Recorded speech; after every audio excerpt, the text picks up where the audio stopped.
Hey guys, it's good to be back with you. We're into the It Is Written series.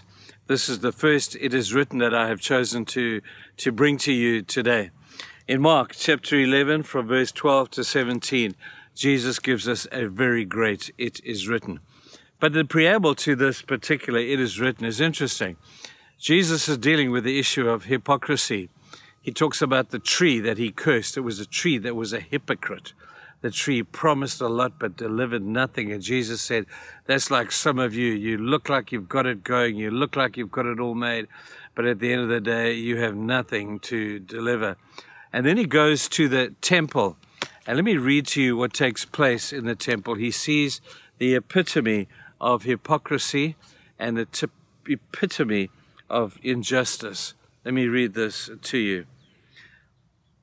On reaching Jerusalem, Jesus entered the temple area and began driving out those who were buying and selling there. He overturned the tables of the money changers and the benches of those selling doves, and would not allow anyone to carry merchandise through the temple courts. And he taught them, he said, "It is written," or in this case, "Is it not written?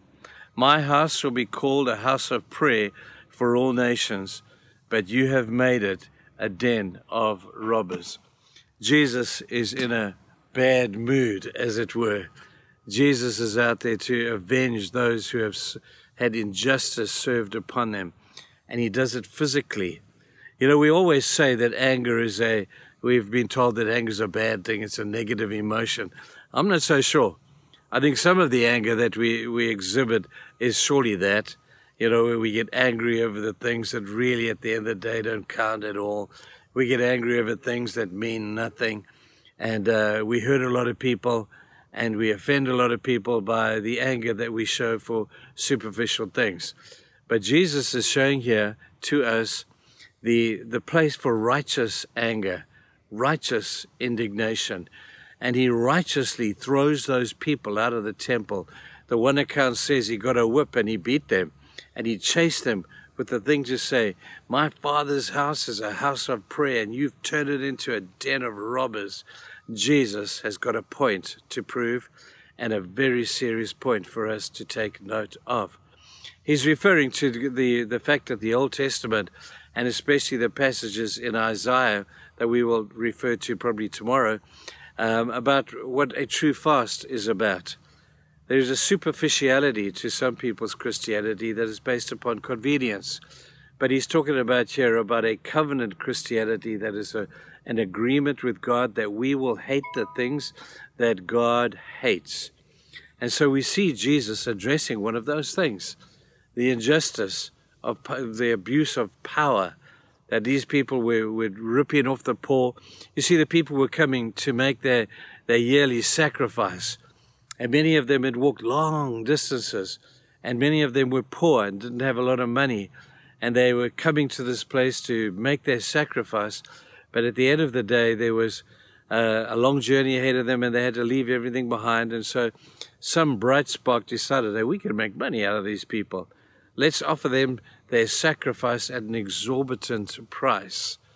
And so the people would arrive in Jerusalem tired and miserable, depleted, only to be depleted even more by these con men selling them their offerings.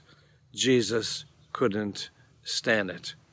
And he could stand it no more, kind of like Popeye, when Popeye is dealing with Brutus, who does all sorts manner of evil to Popeye, and eventually Popeye pops his spinach and he says, "I just can't stand it no more."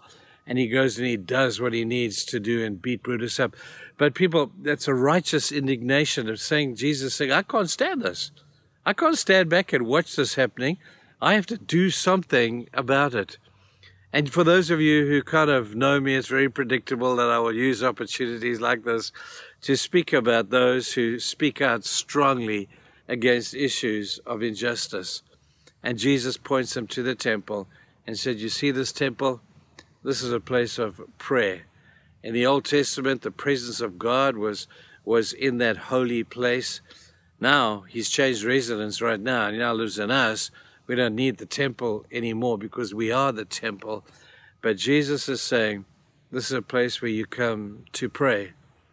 to share with one another, not to rip one another off, but to make my prayer place a place of prayer for all nations.